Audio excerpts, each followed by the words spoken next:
Hey, we're going to get right into your episode of Space Cats Peace Turtles. But before we do, my name's Hunter, and I got to tell you, we're doing a show this year at GenCon on Thursday at 3 p.m. Come see it. All right, now enjoy the episode.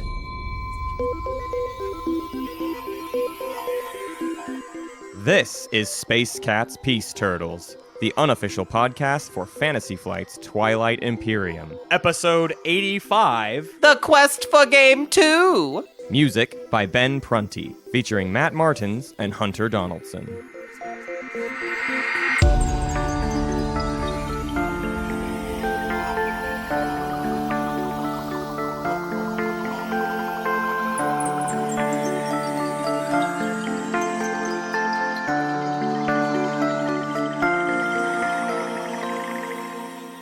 Okay. TI talk, Which is like our new segment. Now That's it's like the thing a, is, now it's now like we're a- gonna have segments an- and jingles. You have to write all the jingles then. Right. So for All right. for today's TI talk, we almost played a game of TI. Right, yeah. And we then did. I played Oh a wait, game are of we in TI. the show? I didn't even realize. Turns out, Hunter, we're in the show now. Oh no, I didn't realize. All right, Yeah. well here, let me put my show hat Surprise on it. and my show britches.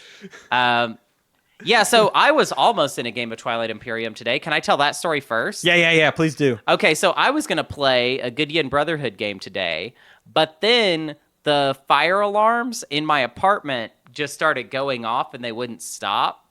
And then to fix it, my landlord told me I needed to do something with the circuit breakers. And then I turned off all the power in my house and couldn't figure out how to get it back on. You'd think it'd be like you turn it off and you turn it back on, but it really wasn't as simple as all that. And I don't want to explain all of it to you. I just got completely derailed and did not get to play. So Yin for Life, the infamous Yin for Life, subbed in for me. He started as your troll, and now he's slowly becoming you. Right. You and him are one. Oh yeah, sure. He is going to replace me on the show once I retire, which is just coming up. You know, I'm getting pretty old. I'm turning 30 this year.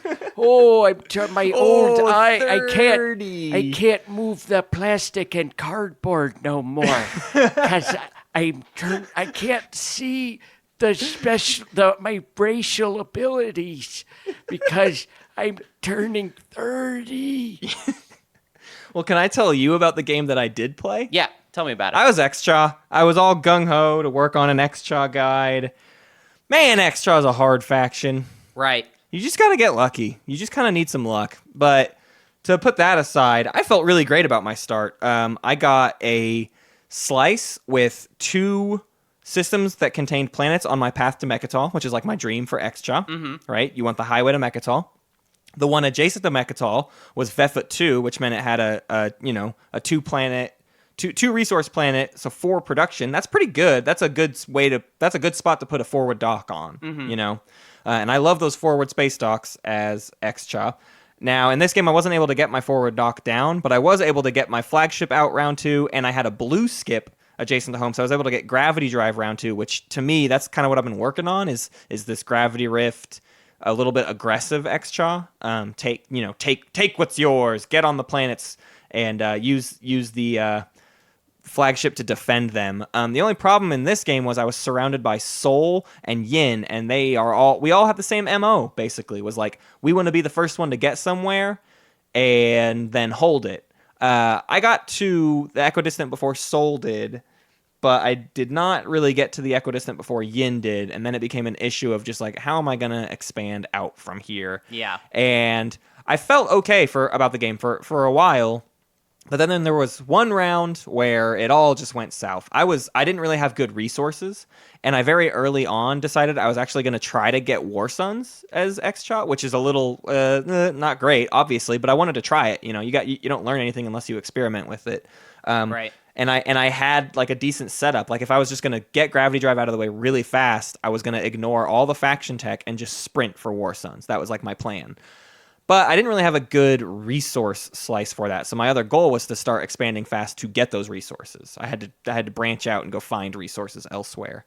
But it just, because of that, I didn't really have that many units. I was getting probably too much tech, honestly. I almost wish I just kind of given up on tech and spent a couple rounds really building units because I was just very unit starved. And I did one attack where I sent almost my entire fleet at a very small fleet of Yins, and I had like a greater than 99.5% chance. Like the battle calculator rounds up, and I had a 100% chance to win the fight. Now that battle calculator doesn't account for Yin's devotion ability, so you have to kind of like do a little bit of fuzzy math. But regardless, I had very, very, very good odds to win the fight, and then I whiffed 5 PDS rolls, got no hits. Wow. After I had expended Graviton laser systems. So I lost that fight. He only lost a single fighter. That was more or less the end of X-Cha in that game. Right. I had some passive points I was able to get, but by that point, Yin and Jolnar were running away with it, and Yin had the first lead, right, and kind of got jumped on, and that gave Jolnar enough room. Also, it helps, 2 tech and 4 colors was the first stage 2, and he drew 4 tech and 1 color as a secret. So that's kind of just that's just how Jolnar games go sometimes. That's so it ended fast. Can I say some critique of your game stuff though? Please. Like, to me, from just hearing you describe it, and I wonder if the listeners would agree with me.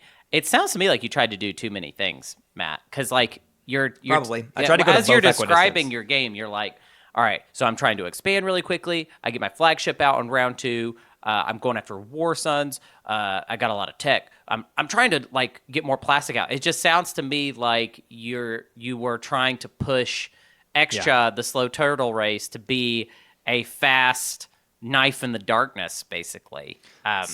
Maybe I don't think that's actually what I was doing in it.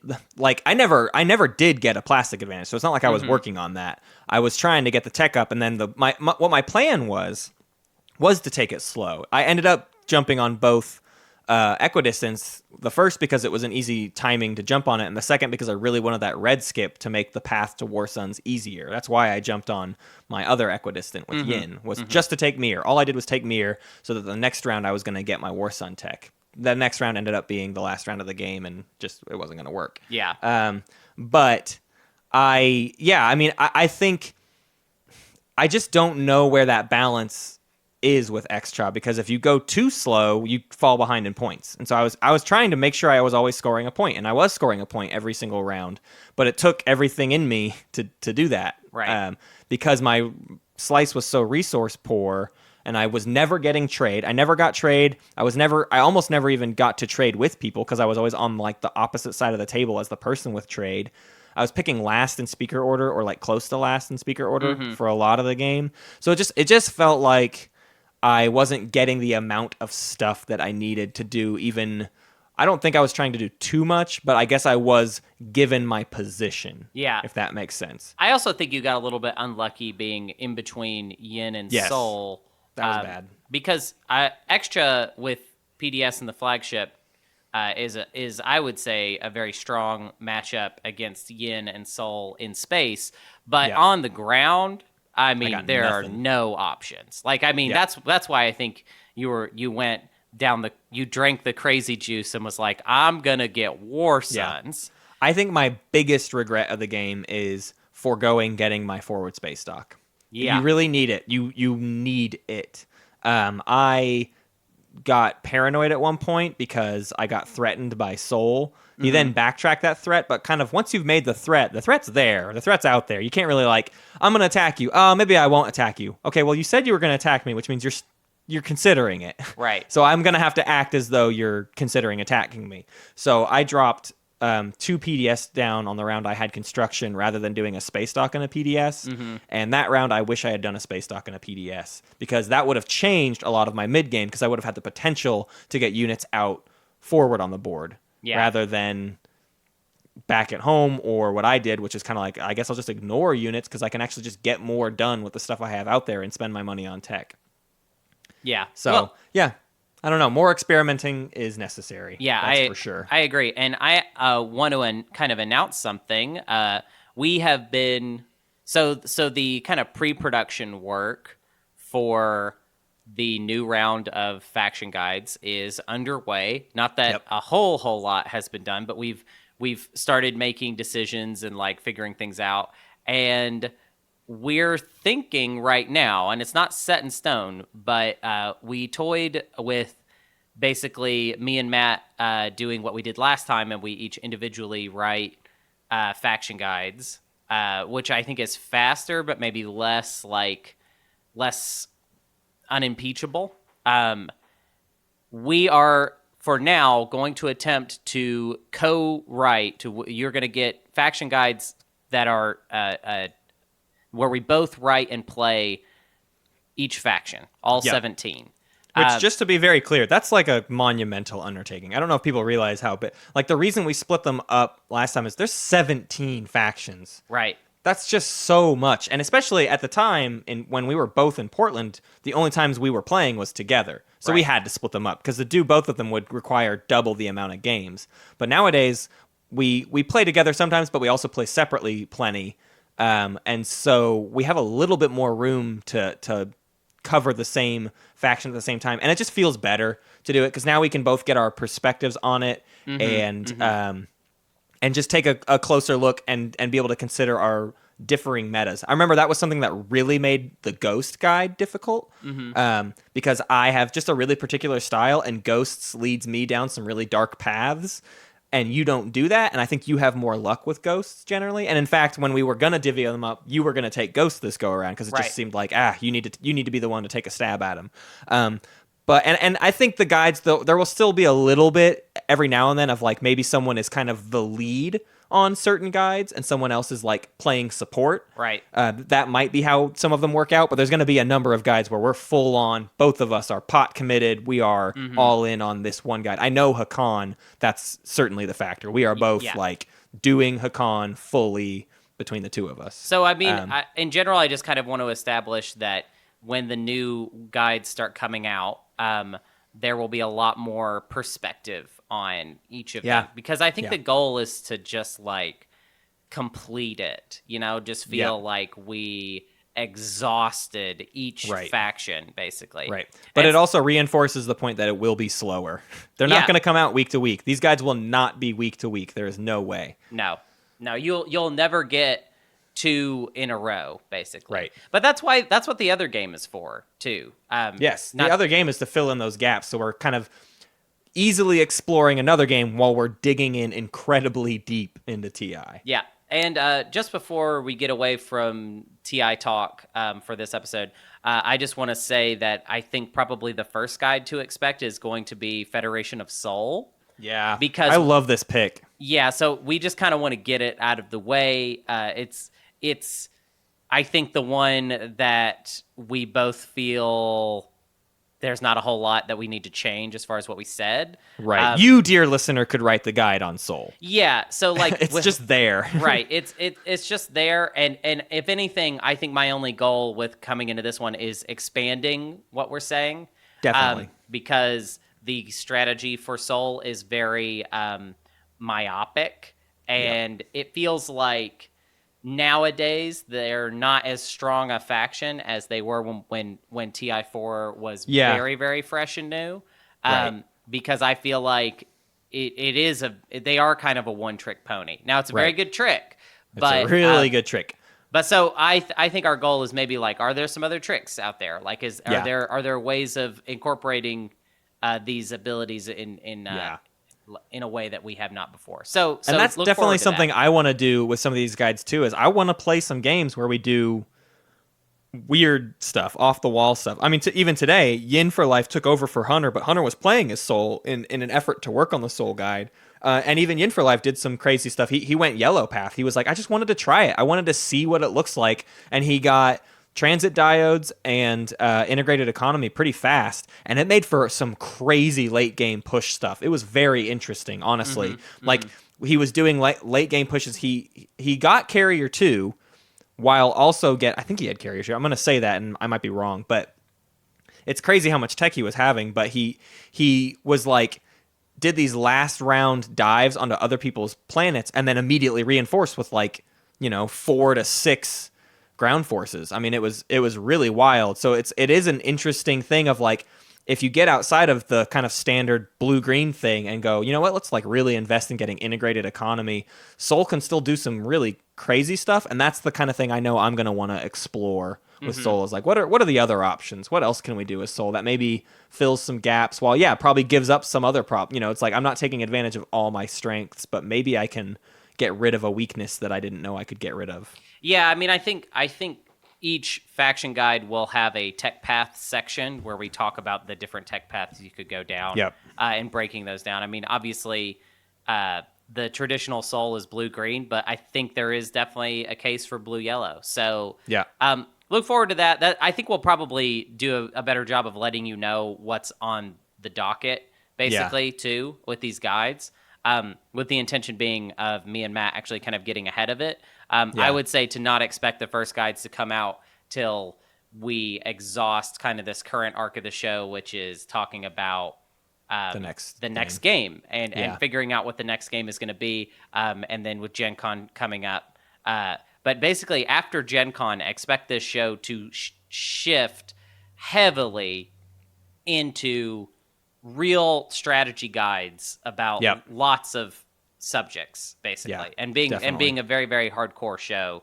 Honestly, just looking ahead at it, I do not see a way how the guides are going to be single episodes. Like, I really think all the guides are going to be so much information that we're going to jam pack in them that they might end up being twofers for every single guide. Right. I'm just saying that, but like just knowing what I want to accomplish in these guides, it's a lot. Yeah. So we'll see where that ends up. Yeah, and just to make it clear, I know we've sort of said this on the show before, but the goal is for the faction guides, the TI faction guides, to be really, really hardcore with a very good level of depth, and not something where we're like how we did it the first time, where we're getting errata all the time, we're messing up things, we're changing our opinions all the time. Like, just a very crystalline, this is our opinion on this faction, this is how we feel about them. But then at the same time, the new game is like our fun, flirty, first time kind of thing, where we are probably going to mess a lot of stuff up, and you're going to get those fun pokes in of like, you guys mess this up, that's not how you do that. You're going to get that today, because we're going to describe some games today, right? And a lot of these are games we haven't played, and we're going to be wrong about some stuff. So I'm already expecting plenty of errata. Right, and so this is probably the best time to kind of transition to what this episode is going to be about today. The poll is actually, man, I really wish we'd put this way earlier, actually, now that I think about it, but the poll is live currently on the Patreon. If you are a Patreoner on any level, you can vote in the poll. It is already a thing. Whoa, hey guys, it's Matt from the future. You haven't heard from me in a while. One other note about this poll, it is through the Patreon service, and what we have learned is we have almost no control over how to make a poll in Patreon, which means you can vote on multiple options within that poll. So you could vote for 4 out of the 5 games, and we've decided to just go ahead and lean into this. I don't see any problem with that, especially since we're going to do multiple votes. You'll hear more about that later, but we are just okay with you being able to vote on as many things as you possibly want, because really all that's going to matter is that certain games are going to get lopped off at the end of every 2 weeks. So don't worry about it. Just vote on as many games as you want to with each vote. Just vote on games you like, and then we'll have a better sense of what people want to listen to. It's super exciting. Just a quick rundown of the games, the options, because we actually picked the community 5th game today. Yep. So our 5 games are as follows: a Game of Thrones Mother of Dragons expansion, Root, Diplomacy, Dune, and then Heroes of Land, Air, and Sea. Which that's maybe a weird pick to some people. I wonder how people will feel about that. But it was contentious running for that 5th position. But it was really close between Heroes of Land, Air, and Sea and Twilight Struggle. Yeah. I just think that, like, personally, I think the thing that helped Twilight Struggle back was the fact that I think it might be a better game than even some of these games. Like, actually, I think it might be one of the best games ever, basically. Right. But it also feels like if you want Twilight Struggle stuff, it's out there. It's all very well defined, basically. Right. Yeah. And it's maybe something we'll visit in the future. Maybe that's our third game or our fourth game. Who knows? Yeah, or maybe we'll just play it someday live on the stream. Yeah, right. Maybe we'll just do an episode about it. Who knows? And you'll have never played it before, and I've played it quite a few times. And I played once. I played one time. Oh, you played one time? Okay. One time, but that's not much. Right. Well, okay, so Matt, what are we going to do today? What is the meat of this Well, episode? because we brought up these games, not everybody's familiar with them, and it doesn't seem fair to ask all of our patrons to vote on this, and it doesn't seem fair to ask the community to care about these upcoming games if they're not fully aware, and you know, we're not going to make you do all the homework. We want to give you kind of a briefer on each of these 5 games and why we're excited about it, and more importantly, what the show would look like if it was covering that game. Yeah. And that's the big factor is like, what can you expect? What kind of content would you expect from us covering each of these games? Because they are different, and maybe that would change how your vote looks. Maybe you love one game, but the kind of content you want to see is actually more in line with this other game, and so you want to vote on that one instead. Oh, and we should also mention with the Patreon poll, it's going to be a runoff style poll. Yes. So every 2 weeks, we are going to need you to get into your Patreon account and vote on the poll. After each 2 week period, we're going to drop the game that got the least amount of votes, and then we're going to have another revote. So you're going to get a lot of opportunities to weigh in on this, essentially. Right. And especially the biggest thing is we didn't want to just have you vote on all 5 games, because then you could have like a weird contentious split and one only ekes it out by like 1 vote. And then a bunch of people are just disappointed, and it didn't feel like the right way to go about it. And also there's some limitations on just like the kind of polls Patreon allows us to do, and we knew we needed to do it through the Patreon system. So doing this runoff helps just build some hype for it too, but also gives everyone an opportunity of like, okay, this game got slumped off in week 1, but if they're not going to do that one, then I know I want it to be this game instead, and I can redirect my votes towards that. So by the end, after 8 weeks, the last poll will only be between 2 games, which means we'll have a pretty, obvious decision of like what's going to win, and it won't have just won by like, oh, it was 30 votes instead of 29 votes. Right. And then the third game was 27 or whatever. It's like, no, we'll have worked up to that point. And I'm interested to see how different games fare up against different competition. Something like the closest thing is a Game of Thrones, Mother of Dragons, and Diplomacy. They feel like they have a lot in common. And so I wonder if one of those gets slumped off, do all of the people into the other jump on board with that other game, right? If Diplomacy falls away, do all the Diplomacy people jump onto Game of Thrones, and suddenly Game of Thrones takes this clear lead? That's the kind of stuff we're going to be looking at. Or does everybody in our audience, do they not all know about Root yet? And then as they learn about Root over these next couple of weeks, does Root just kind of get more and more popular within the poll? Right. Are people that vote originally for Game of Thrones are eventually like, I actually know a lot about Root now, and I want it to be Root. I want to know it. So I'm really excited to be doing it this way. And I think it's a really fun way to do it, and also a very informed way to do it. That way we just know that everybody's kind of getting to pick their best case scenario, basically. Right. Instead of just having you all do it once. And also it's more fun for us because we're going to get to announce, the one that slumped off each cycle. Basically. Every other show, basically. So let's start talking today about these games and what the show would look like if this game is picked, basically. What the format of it is going to look like. Some of them it's gonna be more similar to Twilight Imperium, but some of them are not. Some of them are a little I think are going to be trickier than others. I'm looking at Diplomacy especially. But Matt, which game do we want to start talking about today? I think the easiest one to cover first is the one we've both played, or at least we've both played the base game of A Game of Thrones, the board game. Now, when we talk about it on this show, we have already committed to playing with the Mother of Dragons expansion. Right. Now, that's a little bit annoying for people who are going to want to follow along with us and are going to go out and buy the game. Well, you're going to have to buy the base game, and you're going to have to buy the expansion. Right. And I get that is a little bit annoying. But the Mother of Dragons expansion adds so much to Game of Thrones, and we were both so excited to try it it just seemed like why would we do Game of Thrones if we're going to then eventually later have to come back to it so that we can cover Mother of Dragons? Why don't we just dive into Mother of Dragons since that's the hot new item? Right. So and also it's the Game of Thrones is on this list because I love Game of Thrones. That's like that's the first and foremost reason is like I'm very into that series in general. But I want to be very clear to people up front about Game of Thrones.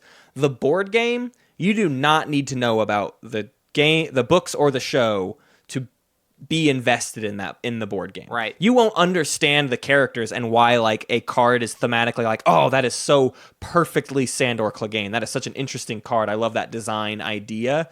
You won't get those little elements, but the card will still be good and you'll still understand how to use it. All of the strategy is there without knowing the specific elements that they are based on. Mm-hmm. And I think that's really important for people to know. I've heard from plenty of people that don't keep up with Game of Thrones that the board game is like still one of their favorite games. Right. So I think one of the most obvious things to touch on is as far as how this show will talk about Game of Thrones, if that is the one that you guys choose, will be the guides based on which house you're playing. Right. The Mother of Dragons expansion actually adds 2 new houses, House Aaron and House Targaryen, which Targaryen plays very, very differently from all of the other houses. But the base game includes Martell, Tyrell, Greyjoy, Stark, Baratheon, and Lannister. What's interesting about Game of Thrones, as opposed to something like Twilight Imperium, is that the kind of first round strategy way of talking about Game of Thrones, I think will ring a lot more true than it did when we talked about Twilight Imperium. In our first round strategy guides for Twilight Imperium, I felt like they were basically only useful in that they told you like, oh, like don't mess up by not doing this or not doing that. Like those were the ways that they were most useful. But in Game of Thrones, there will be just like the optimal path in that first. There is like a best 1 or 2 strategies for each faction. There's a best play to make with every faction, more or less. You know, sometimes it depends on what that opponent is going to do, but you can usually find a best play. And generally speaking, there's just more strict math to Game of Thrones. There's almost no randomness. Mm-hmm. And in fact, in the base game, there's basically no randomness, save for just like what these things called the Wildlings deck does. That's kind of random, but even that isn't a big deal. And there's randomness in when you can and can't like build new units or adjust your supply. There's things like that. The game comes in phases, and what you reveal in those phases is slightly random. So that's the only random factor, but it's not random in combat. It's not random in the makeup of the board itself. The board is the exact same every single time. Mm-hmm. Mother of Dragons adds a little bit more randomness to the game, but in general, most people, the reason they love Game of Thrones is because it is a very, very tight mathematical game. You can figure out what the best play is. When you want to defeat an opponent, you just need to bring more stuff than they have, and that's it. You will win the fight if you have more stuff than them, right? Or if you have the right cards to play against them, right? And one thing that I really love about Game of Thrones is that your ability to have armies of a certain size is really limited. Yeah. So the game becomes very much about like small numbers, and a lot of times battles are won by like a single point or whatever. Yeah. And there is not really most of the like winning against your opponent. You can't really do it by just like in Twilight Imperium, you can just build more plastic than the other person. And then if you just spent your resources wisely, you have a better fleet, and so you're going to win the fight. In Game of Thrones, it's a lot more about moving your pieces around the board in a way that's really strategic and paying attention to the map itself and kind of using that against your opponent. Yeah. Which is definitely not something that Twilight Imperium really has at all. No. Positioning in Game of Thrones is like absolutely critical. It is the most important thing you will do in that game. And if anything, too, it makes the process of playing really specific. Like I think of Game of Thrones at a high level of play, which I'm not even saying I'm at a high level of playing it at this point. But what I've read and what I've seen is when everyone sitting down at the table is very good at the game, it becomes, you don't see these like weird swing victories where like, oh man, they just suddenly got like the way you win in Game of Thrones is by controlling specific territories that have like castles on them, and you need to have 7 castles or whatever. Now, controlling those castles, you would think, oh, so then the way to win is to like on one round take 4 castles when no one was expecting me to. But that just that it doesn't work that way at high level play. You have to gradually throughout the game set yourself up in proper positions so that you can take castles unimpeded.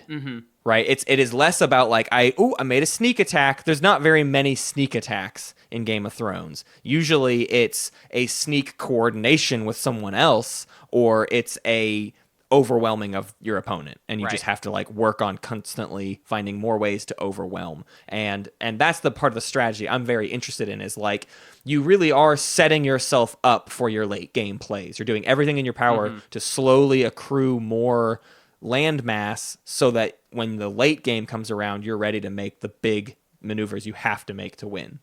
I think it'll be really interesting if we talk about Game of Thrones on the show, because there will be a lot of discussion of geography, which is not something that is a factor in Twilight Imperium. In Twilight Imperium, the hexes are all the same.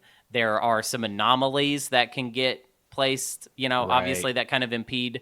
But in the Game of Thrones board game, like the way the rivers and the mountains are shaped are like really play into your options as a player. Yeah. In Game of Thrones, we could do an episode about the South and the makeup of the South and how those things are laid up against each other. You know what I mean? Like you could do episodes about just the map itself and how to play into all the different territories.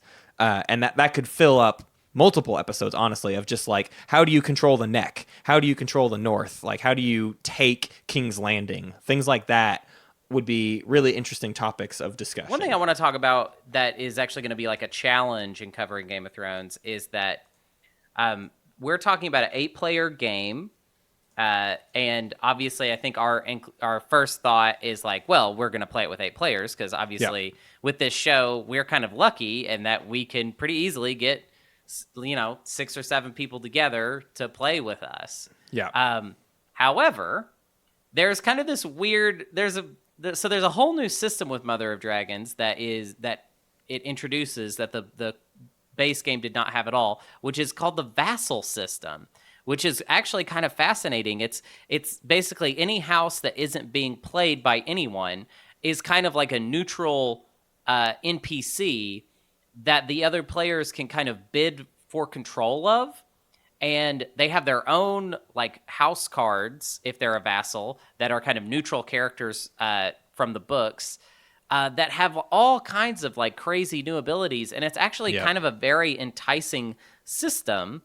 But it will instantly create a problem for us if Game of Thrones is picked, in that we have to figure out what is the regular way that we play this game. Is it 8 players? Is it 6 players with 2 vassals? If the vassal system is good, then I'm not sure if 8 players is going to be the way to go, because then we're just going to not be experiencing a part of this game. Right. So and it's a part that could be so influential that like to not cover it. How many people are really playing 8-player games? You know what I mean? How often are people getting 8-player games together? Or is vassals a more important thing to cover because you have to talk about how it impacts the game? That'll be something we have to learn and figure out what makes the most sense there. Right. I don't know. That's a tricky puzzle. I would expect that if Game of Thrones is selected, that there will be a follow-up Patreon vote where we talk. Well, I mean, we won't just go straight into voting, but we'll talk about, all the different player counts we could do or will be willing to do. And then I think there will have to be some sort of community agreement of like, what is the standard way of playing this game? And that does not exist yet. So that would be an exciting thing to have to figure out for this show. But it is something we would have to figure out. And a lot of these games that we're going to talk about today, I mean, pretty much all of them, are much more locked in. Yeah, essentially the way the rest of them are is there's a max player count, and that's what we're going to play. Like, we're going to play it with all the players there. So I don't know. It's that's gonna be an interesting problem. Even on Board Game Geek, it is rated as 6 players being the best way to play. But I wonder if that's just based on how people have always played Game of Thrones, so they're used to playing with 6 players. I don't know. Yeah, it'll be weird to see what the correct way to do that is. Right. Another element of the game that has changed heavily with the expansion that is really exciting is that there are now a lot more options for players to trade with each other. Yeah. In Game of Thrones, you don't really have like money per se, but you do have influence or power yeah. tokens that you use as kind of like a way to further yourself on these various like political tracks, basically. Yeah. That determine they give you various abilities, and they like resolve ties and stuff like that. And in the past, you could not trade them between each other, and now you can, which is, I think, going to add a lot more Twilight Imperium flavor to this game. Definitely. And it I'm really excites me excited. way more than Game of Thrones ever excited me before. Right. If anything, that used to be like the worst part, is like there's nothing to trade in Game of Thrones. All you're doing is trading territory, like trading positioning, and that's just meh. That didn't work for me. So it didn't feel like there was any level for negotiation, really, or like extortion or any of that stuff. But the Iron Bank really introduces the option for doing that. Now that you can actually trade stuff and kind of manipulate these things, I'm very excited to see how that system plays out. Yeah, yeah. And I think that's pretty much all we want to say about Game of Thrones today. I feel like we didn't quite say this when we started, but this is going to be a really shallow look at all these games. And we are probably going to get... I feel like we didn't get anything wrong with the Game of Thrones thing. Some of these games we're about to talk about, we're probably going to mess up a little bit or paint... Yeah. We're going to be painting with a really wide brush for the rest of... Yeah, hey, look, it's back. So, Matt, what's the next game that we're going to talk about? The next one is Root, which we have just been charmed by. Yeah. Boy, are we charmed by Root. Yeah, Root is very interesting. This game, the first thing about Root to me is it feels more like a like modern board game than it does like a strategy game, like what I'm used to paying attention to, right? I think of TI as an evolution of Axis and Allies and Risk and old school war games. Right. Root feels like a modern board game that is influenced by strategy games. But Root is just so interesting. The art style is adorable. It's you play a bunch of woodland creatures that are at war with each other, and I'll never tire of the thematic elements of that. But from a show level, what makes Root very interesting to me is, more than anything else on this list, Root is defined by its asymmetric factions. So in a SCPT look at Root, the faction guides are everything with Root. I mean, that's literally the entirety of what we could possibly talk about is within each faction, because each faction has different routes to success, completely different goals in mind. Yeah, and honestly, I think it would feel like each faction guide was its own little arc where we're talking about the whole game kind of from start to finish just from their perspective, because they have different goals, they have different ways of claiming points. A lot of them function completely differently, as far as like some of them have like dudes on the board, like a kind of more normal type of faction you would play in really any kind of game. Some of them only have one dude on the board, and it's a completely different type of thing. But let's do a little overview. This is where we're really gonna mess up. Yes. Right. Yeah, we're gonna be so wrong here. We're gonna try to tell you how we see the four different factions looking, and the reason we're going over this is to say, like, if you don't know anything about Root, this is what you can expect the guides from us to have to do. We would have to split up and only talk about these specific factions at particular times, because you really almost can't talk about all of them globally. In TI, we can talk about just like, you're trying to get victory points. Let's talk about how you get victory points. Well, in this game, the different factions get victory points in completely different ways. So we have to break down every single conversation to each faction. So let's cover the different factions so you can get as excited as we are about this game and what would make it cool. The first one up is called Marquis de Cat. It is a little cat faction, and they are sort of... Area control is certainly a factor for multiple factions in this game, but Marquis is trying to do area control in effort to create kind of an engine-building atmosphere. So if anything, as far as I can understand the game so far with my limited look at it, Marquis de Cat seems like they are doing area control in service of a little Euro game of their own. Right.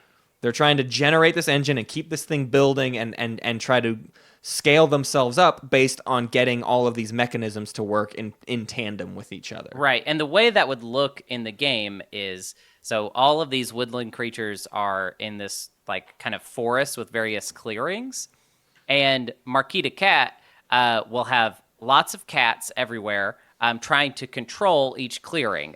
Basically, in Root, two factions can coexist in the same clearing, and it's not that big of a deal. It's not like in Twilight Imperium where there must be war. But the clearing is only controlled by the faction that has the most pieces in that clearing. Yeah.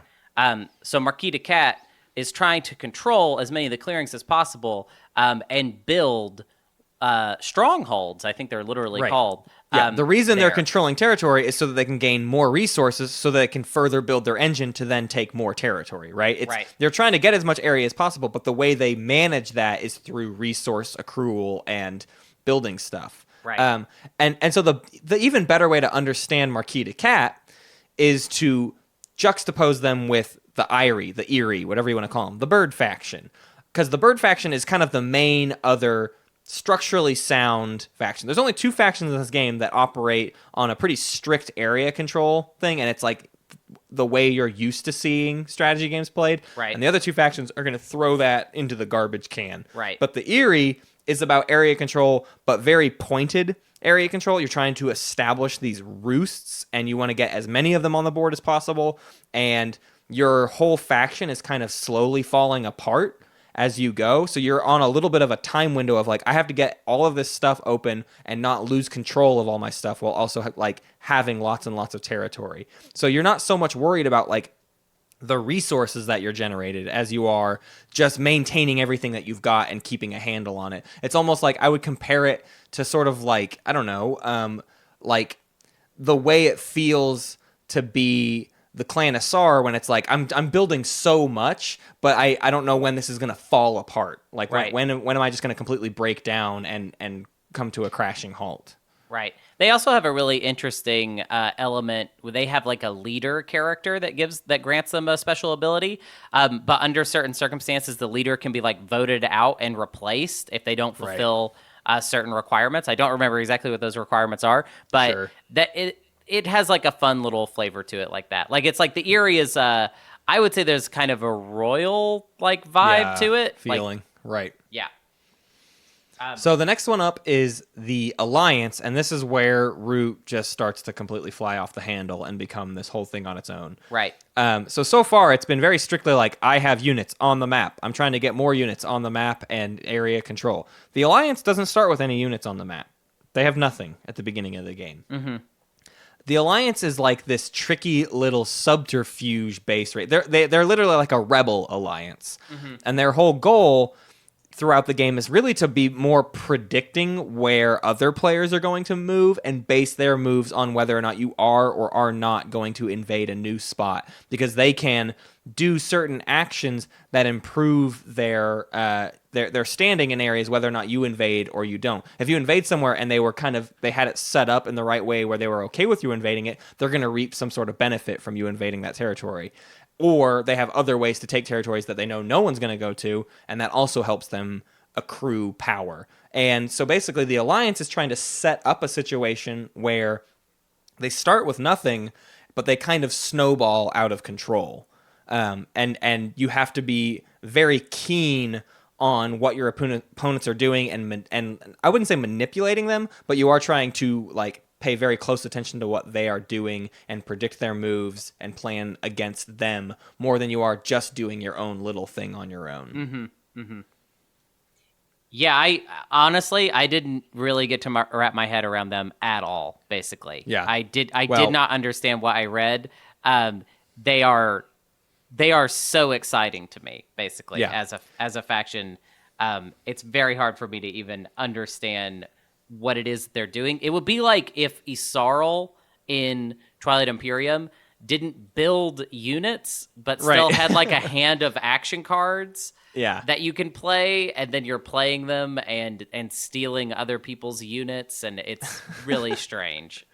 Yeah. And that same approach is how I feel about the Vagabond, which is like I'm so lost on the Vagabond. So Hunter, will you take the lead on explaining that guy to me? So I tried to learn the Vagabond. The Vagabond is the Alliance starts with nothing on the board. The Vagabond starts with and only ever has one unit, which is the actual Vagabond himself.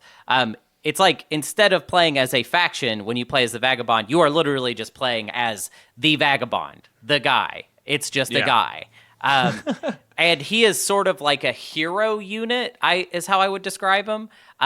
He has like an inventory and items that he has to spend in order to do all of the normal things that all the other factions do. Because there's only one of him, he can't really like control a area. However, that's not really his goal. His goal is more to trade cards to the other players in order to build his relationship with those players. So he literally has like a relationship tracker on his sheet that tracks whether, a faction is hostile to him, whether they're like somewhat friendly. And he can even get to the point where he is in an alliance with another faction. However, the term alliance has kind of a weird meaning in Root, and that as far as I can tell, it's actually kind of a way for the Vagabond to just manipulate another player, in that if I'm the Vagabond and I'm allied with Makita Cat, that means if I'm in a space that has some Makita Cat warriors, I can tell them, if I move to go do something, I can bring all those warriors with me to help me do that thing. Which is very strange to me. I don't even quite understand all of the implications of that. Right. We are probably dead wrong on multiple points throughout all of this. Possibly. But with the Vagabond, the thing I'm very confident in is a lot of it is moving around the map and collecting items. Items that you then spend, and there's a kind of item management. There's even like an inventory management aspect to the Vagabond where he can only carry so many items, and you have to kind of be mindful of how many items you have, and you have to repair them if they get damaged, and there's all kinds of crazy stuff with the Vagabond. So it's kind of about helping, in quotes, your opponents. There is even a very crazy aspect to the Vagabond in that the Vagabond can completely ally with the faction that is like the furthest below, like in last place. You can essentially ally with last place and then try and create a group victory situation, which I don't even understand the game well enough to know why you would want to do that. Yeah, right. But it's something you can do in this game. And if you vote on this one, if this is the one you guys choose, part of it will be us figuring out what that even means. So that's something that's really exciting about Root, which is that we spent probably a half an hour trying to figure out Root before we did this episode. Yeah. We still don't. So that would be really fun to kind of learn that. So yeah. What's also exciting about it is the game can start different every single game to a certain extent. Like you pick your starting position more or less. Mm-hmm. So the idea of doing like a first round decision or a in-game setup, this is what you need to do episode of the show, seems very enticing to me, of like, what are the best setups for the Marquita Cat, or what's the best setup for the Eerie? And I think more than anything, though, the episodes are going to come down to faction-specific stuff. I mean, there's just no way to avoid it, because that's the whole entire game, is faction-specific decisions. So one of the downsides to it is that problem, right? Is like, all we're doing is talking about 4 separate games alongside each other, and while you are playing against your opponents, because you're not playing the same game, I wonder what that means for a strategic discussion standpoint. You know what I mean? Mm-hmm. It can be tricky to decide if that ends up playing out like you kind of spend the whole game in your little hole, in your little bubble, trying to focus on your own thing, or how much can you truly manipulate or coerce your opponents into doing other things.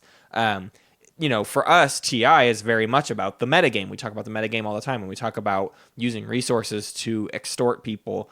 That doesn't feel like something that happens in Root. Right. Root Yeah. is just so much more invested in the faction-specific goals. So it would be a turn for us in that direction. I'm not opposed to making that. I love that idea, but it does give up a couple things, a couple styles of things that we tend to talk about. Right. And also a quick note about expansions to Root, because there already is one and there's another coming. Is that correct? Yeah, I believe so. If the second one might be like in people's hands and like not quite formally released yet. Right. I think the way we would cover Root, because it's so wild, is we would probably do the base game and then the expansions if we liked it, if we loved it. But I think we would start with the base game and kind of just go from there. Are we ready to move on to the next game? I'm so ready. Yeah. Yep. So the next one we're going to talk about, we're going to have way less to say about it, Yeah. I feel like. But it's diplomacy. Yeah. The old chestnut, the old guy, the old dude here. It's you know it. It's World War I, the board game, and you write your moves down in secret, and then, hey, look, I'm not actually leaving that area. I'm staying there, and I'm supporting it. And I told you I was going to give you that, but actually, no, I'm not giving you that. This is my understanding of diplomacy. Yeah. Has a lot in common with Game of Thrones. In fact, Game of Thrones pretty much steals, I would say, all of diplomacy and just kind of adds a lot of crap on extra top of stuff. it. Yeah, that makes it a very different beast. So diplomacy is very clean. I think one thing that would be important to keep in mind if we end up doing diplomacy is that me and Matt will probably be more like curators if this one is the case, because diplomacy is not diplomacy is not an unknown like entity at all, which means that me and Matt we would be stupid not to look on what has already been said about diplomacy. We're not going to put blindfolds on and just pretend that there's no other strategy stuff already out there. So diplomacy would be sort of like us combing through that and bringing you the best bits and kind of enacting them and giving our take on this thing that really is already very, very well explored. Right. Yeah, it's an interesting game because it is mechanically incredibly simple. Insanely simple. And that's where coming up with episode ideas is a little bit weird, right? Because we can't do episodes about tech and we can't do episodes about expansion. It's just like, no. You do this one thing and you do that one thing over and over again, but the game is 100% above the table. Yeah. And so then it becomes all about, now we have to talk about making friend and influencing people, right? Like suddenly it's like this sociological experiment that we're on. Yeah. Which is awesome. I mean, that sounds incredibly exciting to me, but it's a very different animal. It's a very different beast that we would be kind of approaching there with diplomacy, because for diplomacy, like everything you do in the game is based on what you talked about with other people. Mm-hmm. If you and an opponent try to make the same move into a territory, neither of you make the move. So you just waste it around basically with that movement. Mm-hmm. So what you are 100% required to talk it through with them, to say, hey, I'm going to move here, and if I move here, I'll let you go here instead or whatever. So all of that stuff is interesting, but the problem it comes into for us is it becomes a very theory crafty show. I mean, we just have to talk about, okay, if so-and-so is in this territory, and if you're here, what can you talk to them about moving around, and just like, how can you make the moves that you need to make? It's just a really weird, it's like chess. Right. You know what I mean? It would be like trying to have a chess podcast. Yeah. And you can't really talk about like, well, when knight is on A9, these are your that I can't go into all of that, but instead I need to talk about getting into your opponent's head and commonly useful strategies to know and just different things like that. It's just a very different take on strategy than what we're used to with TI. Yeah, sure, but I kind of feel like you're kind of playing it a little negative. I think that diplomacy is a game that we could talk about for the rest of our lives, basically. Right, exactly. Yeah, I don't mean to make it sound negative. What I mean is the depth is infinite, and that's what makes it strange, just different to approach. There's not clear constructs that we can do episodes about. It's we basically would have to just like cover games and talk about the things that happened and talk about different maneuvers and like doing a faction guide on diplomacy. Yes, you 100% have to do a round 1 faction guide, right? Everyone's first rounds is very similar to Game of Thrones. The first round is like set in stone. You need to do this. You need to move here. And even that might extend into like round 2. From there on out, the game starts to just completely go into this infinite territory, and we would have to discuss many, many, many things. Right, and there's no variable race abilities. So there's not like that. Pretty much after that, we're just in theory crafty land in the meta. I think on the if we had an axis of like kind of heady games, this one and like Dune, I feel like, are both kind of on the headier side, and the more meta flavored side. So I mean, I think for people that love that kind of stuff, I think diplomacy would be a good pick for those people. Just because I think I'm not really sure what else there is going to be. Also, I do feel like diplomacy is something that there won't be a lot of explaining to do. I mean, like, we'll teach you the game, and then from then on, it's just like, all right, well, let's get deep and weird now. Let's get into Let's get into strategy discussion. There's no basics to cover. Like, as opposed to like something like Root will be mostly us figuring it out, and maybe that's an important thing to note here is that there's also an axis of like how much of the game of the game will be us learning it. With Root, I think it'll be a whole lot of learning. With Heroes of Land, Air, and Sea, I think it will be a whole lot of learning.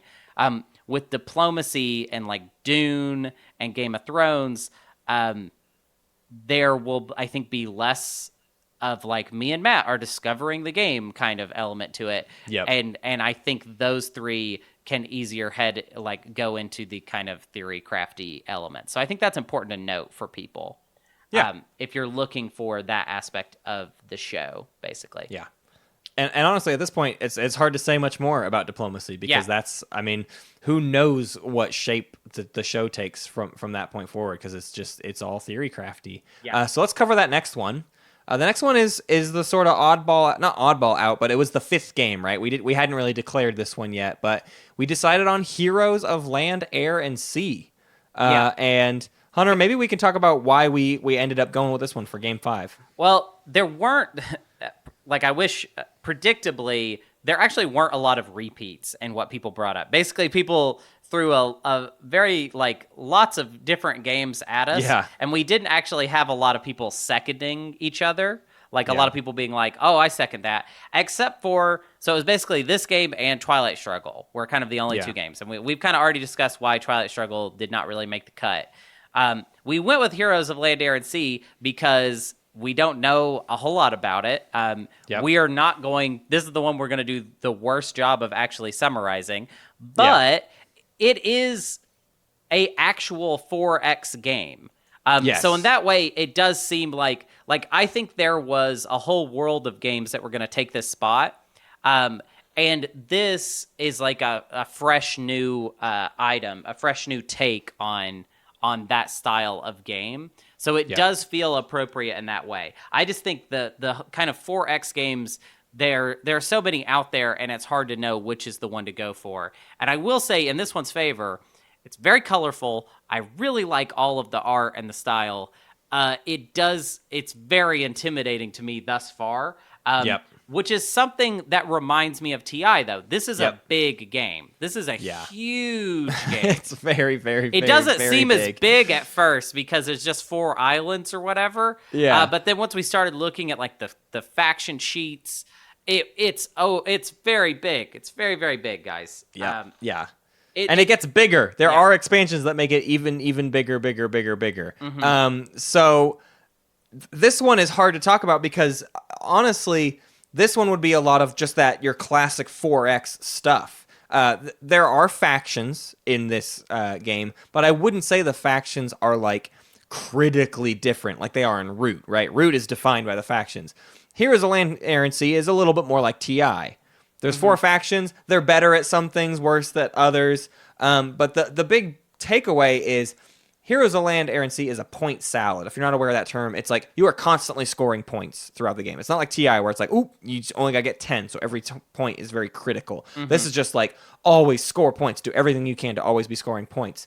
And so certain factions are better at scoring different types of points. So in that way, that's where you start to like separate from each other and step on each other's toes in different ways. But it's not as faction guides aren't quite as critical in a game like Heroes of Land, Air, and Sea. It's very much like, yes, we do need to cover the factions and we need to go over their stuff, but there's also a lot of stuff that is universal that we just need to talk about building structures, and we need to talk about moving around, and we need to talk about fighting and how everyone plays into that. And then, yes, there are some faction-specific things to deal with. In that way, I think it's very similar to TI as well. If anything, it's weird to say it, but I think Heroes of Land, Air, and Sea is one of the most like TI games on the list. Right. It's more of a 4X than TI, so in that way it separates itself. The exploration mechanic is much more in there. TI, there really isn't exploration in TI. TI basically isn't a 4X game.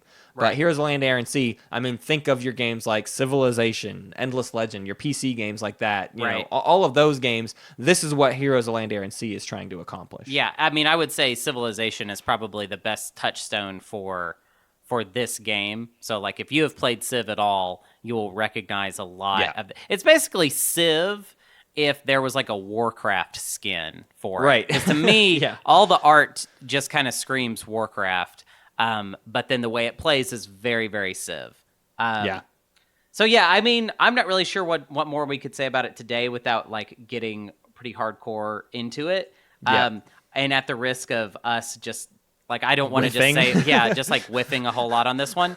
I think if you're interested in it, take a look. This was kind of the community toss up to us. So we are probably the least prepared to talk about this one today. Be sure to like hit us up with any errata if you're looking for like more clarification on Heroes of Land, Air, and Sea.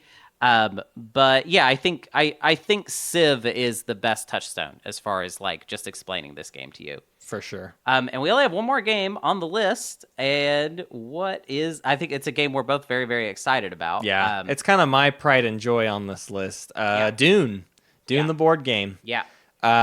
Many people know that Dune is a game that was reskinned by Fantasy Flight Games into a game called Rex, which is set in the Twilight Imperium universe, which makes Rex ripe for us trying to play that game. Only problem is Rex is out of print nowadays, and Dune is about to get a new edition. Right. So Dune's the better fit, and we're very excited to see what this new edition holds. We are going to do our best to talk about what we know Dune has classically included, but we really don't know that much about what this specific... It's basically the 4th edition of Dune, and we don't know what might be the biggest changes to that.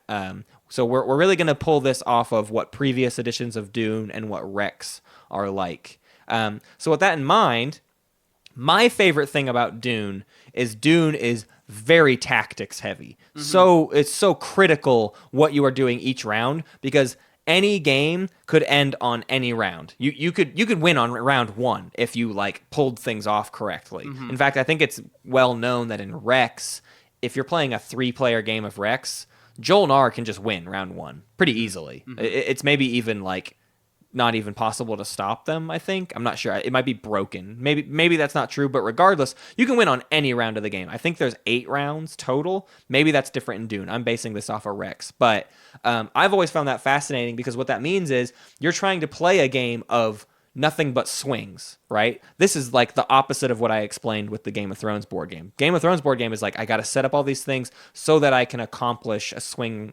Not even a swing, so that I can just slowly steamroll my way to victory. Right. Dune is about setting yourself up so that you can suddenly pull off this huge maneuver and win the game that round. Mm-hmm. It's flashy. It's really fun. There was a period where we were playing a lot of Rex, and I think my favorite thing about it is what it sort of has in common with Root is that the factions are very asymmetrical. They have just like it's not that they have like separate faction abilities like in Twilight Imperium. It's that they have like different win conditions even. Yeah. Which like I feel like Root is like, what if every faction was like a completely different board game? This is like kind of in between that and Yeah. variable race abilities, like in regular Twilight Imperium. Each faction is not entirely different, but has a lot of moving parts that only apply to it. Like a good Right. example is in Dune, you are never paying money to like an invisible bank where your money just Right. goes. You're paying a player, that player is the Spacing Guild, in order to get like your units and stuff. In Rex, the Spacing Guild was the Hakan, which really fit. Yeah. So the Hakan literally would make money from the other players in exchange for the units they were buying on like to put on the board, which is really cool. Right. And that's like one of my favorite things about this game actually is getting rid of the invisible bank. Like think of all those Yeah. times that who are you giving that money to in Twilight Imperium when you flip Right. all the planets and you pay all your trade goods? Where does that go? Have you ever thought about Yeah. that? Huh? Right. You ever wondered in where Dune, it all go? It's literally the Lazix. Right. It's literally the Bene Gesserit, whatever In you want to call it. Dune- Like it's literally in Dune. You're giving it to your friend Eddie, and he's sitting over there, and he's got it now. Yeah, and on top of that, Rex Dune, whatever you want to call it, is so much about getting a read on your opponent because like you're literally going to pay them, like you have to play against them in a different way. It's not enough to just like, oh, I'm going to get more units than you. Nah, everyone's more or less going to have about the same amount of units all game. Oh, you'll maybe take a big loss and you'll have to pay the Hakan a bunch to get your units back, but you all start the game with units and you're like ready to go. Right. So it becomes more about, well, what are they gonna do and how can I counteract that? It's sort of like that crossbreed of diplomacy and TI. It's sort of this thing that exists in the middle of all these different games. I've always found it fascinating because every time I've played Rex, I feel like I'm scratching the surface of like, oh, there's like a really very deep strategy to what's going on here, and I want to see how deep that rabbit hole goes because I think Right. there's a lot of levels. If anything, I think if we covered a game like Dune, we would do the like first pass on it and then maybe we would walk away from it for a little bit, but I would want to go back to it to do the same thing we're doing with like the TI extra special strategy guides that we're working on now. With Dune, I could see myself having that itch of like, I want to get into the like absolute weeds with this game. I want to get lost in the strategy of this one because it's just there's so many elements that you have to consider. I think this is the game that has the most matte stuff in it. Yeah, it definitely backstabbing, negotiation, bluffing. Those things are very, very present in Dune, and they're very present in like Game of Thrones and diplomacy sure. as well. But it feels very ripe in Dune because of the asymmetricalness of it. Really plays into it as well. Specifically thinking about the Bene Gesserit, which was the extra in Rex, yeah. get to predict a player that will win, and they have to also predict what round that player will win on, and if their prediction is correct, then they win instead. Now that's just delicious. That's delicious because not only are you just making that prediction, but then you work to do that, right? Right. Like it's like, all right, I predict that the Freemen are going to win on round 6. Well, it's now my goal to make sure the Freemen win on round 6. Yeah, and that's easier because the Freemen are also trying to win. You know what I mean? Like that, there is a natural easiness to helping someone win versus winning yourself. So that's really fun. One other thing that actually has never existed in Dune, but was in Rex. So like, let's hope this gets included in the new version. Hopefully they paid a lot of attention to Rex and the things that were fun there that added. But you can create alliances in Dune, and in the old Dune game you could as well. But what Rex introduced was a secret, like a secret victory condition that you could pull off that would make it where when your alliance wins, your alliance actually breaks and you're the winner, just you. Right. The other people don't if you win. fulfill this very difficult objective on top of everything else and you won an alliance, you can then reveal the card at the end of the game and be like, oh, I also did this, which means you don't win. I win instead by myself alone. And which is awesome. I think the most important thing to me about covering this game is that it would give us a very real, reasonable opening to do a movie review on this show Yeah. because we get to review Denis Villeneuve. Oh wow, you nailed it. Thank you. We would get to review his film when it comes out in 2020. And if you didn't know about that, there's gonna be a new Dune movie directed by, I think the guy that I would tap for it. Like the most exciting guy in science fiction film right now, in my opinion. By a very wide margin. I like Alex. For me, Alex Garland is fun too. I really liked Annihilation, and Ex Machina was like one of the best science fiction scripts in like a really long time. Sure, but Arrival and Blade Runner 2049. Yeah, very very good. Very mama. Sicario. Like the man's work. Even what are we? We're really falling into a new territory here. But I'm just saying, very like, excited. if you pick Dune, this show will become a movie show too. Just so you know. Yeah, I'm gonna talk about it. That's our backdoor pilot to talking about movies. And because you know what, there's not a movie podcast out there. There's no movie podcast. Are there any weird? There's no one where there's two white dudes talking about movies. Let us know if you know that about a movie podcast of any kind, because we're thinking we might do that here if it hasn't been covered already.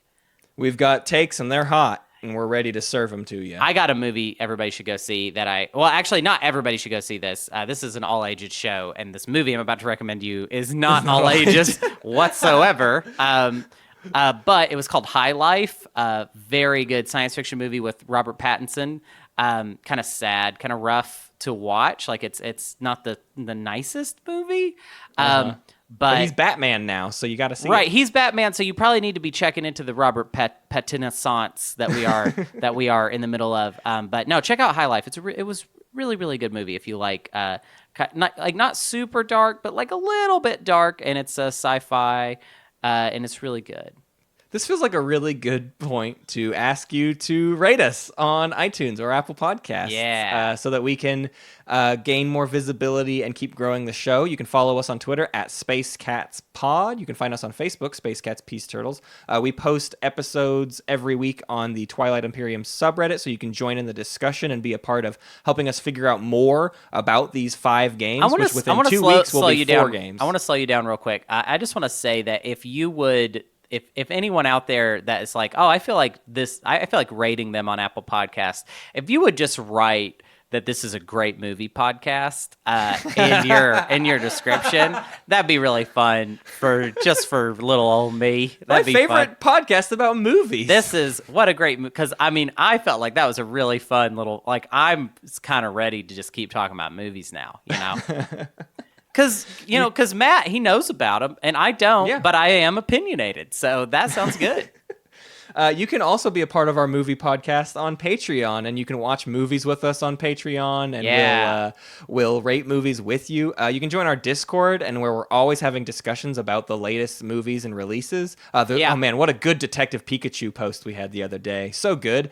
I actually did not quite care for that movie like that. Okay, so that movie was really interesting because the first 20 minutes...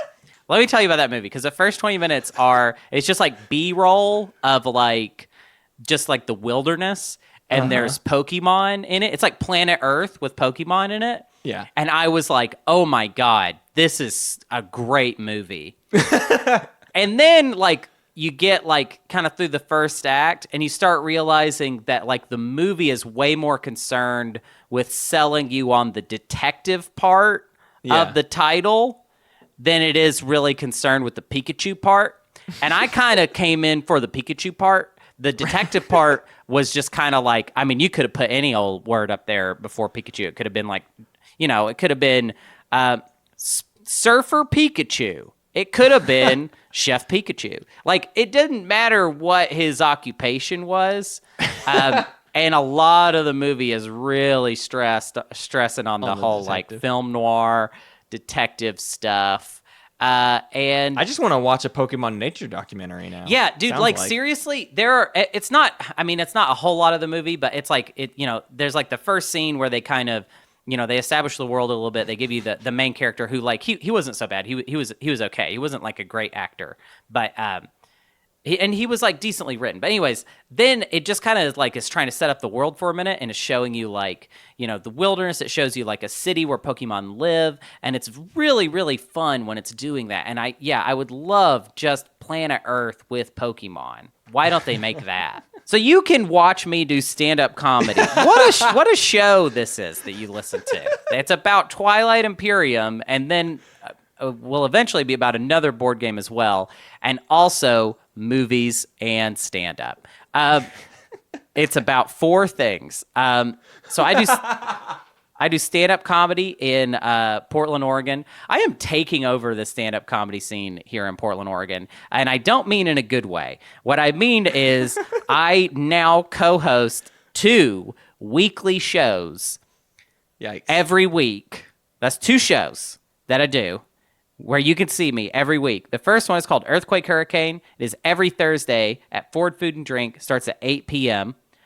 And then we have a new show that I'm co-hosting with my buddy Jake Silberman, who is somewhat famous in Portland, I guess. I mean, definitely compared to me, he is. And that show is called Comedy is Everything. And that show is at Alberta Street Pub every Sunday. That starts at 9 p.m. And then also, every summer, I do a series of backyard comedy shows. We are kind of having a soft open, a secret one that I can't tell you about. Because we are going to get in trouble for how many people are coming, which is kind of a bummer. But the real dates are going to be announced probably by the next time that you hear from us. And there were a fair number of Space Cat listeners that came out to those shows last year. They were very, very special, and they were very, very cool. The last thing I have to tell you about, and this one is actually super important compared to the others, so if you just kind of ignore it most of the time, this is the one to listen to. I will be competing in the Portland's Funniest Person contest, like I did last year. The first round, the preliminary round, is audience voted. So if you would come out and see me perform, and if you like me, vote for me, that would mean so much. My round is going to be on June 19th at 7:00 p.m. at the Helium Comedy Club. The tickets to the show cost $10. If you call ahead to the box office at Helium and drop my name, they will give them to you for $5. So just to let you know that this is a pretty big deal, probably the biggest thing that really happens in Portland comedy. So please come out and show your support if you're into that kind of thing. I had some people come out for me last year, and it was really, really fun. So yeah, that's all I got. I want to thank some Space Kitties. I want to thank Billy, T.G. Welch, Yin for Life, Patience is a Virtue, Naderade, Jim Bov, and Umar. Thanks for joining the Patreon. And so one more movie to talk about here, Hunter. If you haven't seen it, you gotta see Booksmart. 100% required viewing. You have to see Booksmart. Oh, okay. So now you're doing your movies. Now I'm doing my movie. For the Fade Out, I'm doing a movie that is basically the female Superbad starring Jonah Hill's sister, and directed by Olivia Wilde. See, this and starring lots of really great people, and it's really hilarious. And okay, it's just like the most important. This would be the of problem of us having a movie podcast, actually. Sure. Because there's a whole genre of movie that I don't really like that much, and this is gonna sound really weird. I don't really like comedy movies. Sure. Isn't that weird? I just don't like them. Because so often they're just overwritten. Right. Yeah. I mean, like you like Edgar Wright. Edgar Wright's a different animal. Yeah. Edgar Wright. You like movie, and you like. Did you like Swiss Army Man? Oh yeah. Of course, I like Swiss Army. You like movies that are formally comedies, but ones that are written comedies. I agree with that. Where it's like, they can be kind of dry.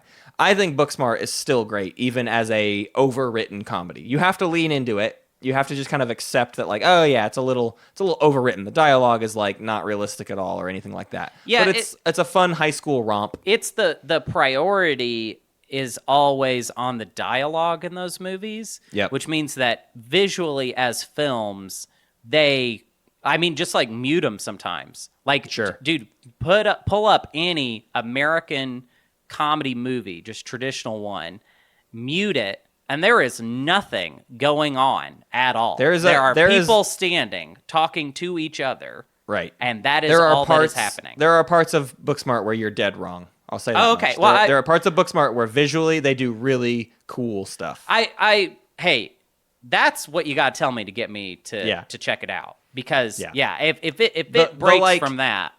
The midpoint, the big, like, breaking down point of the film is, like, one of the best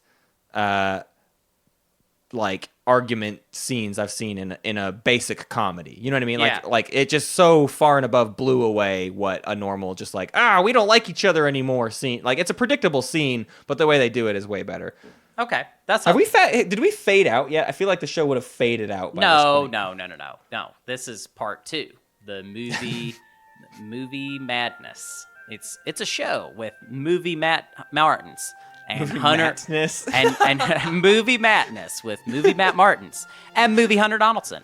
Hi, hello, hey movers. Wait, what? Hey movers. No, movers and shakers, come on down. Yeah. So what's the number 1 movie of the summer? Did you see Avengers? Hmm? Did you see Avengers? Of course I saw Avengers. Thank you for listening to Space Cat's Peace Turtles, and thanks to Ben Prunty for the use of his music. You can find more at benpruntymusic.com and benprunty.bandcamp.com. Pax Magnifica, Bellum Gloriosum. That's your number 1 movie for the summer? Because it came out in the spring, my friend. I want that to be the cutout.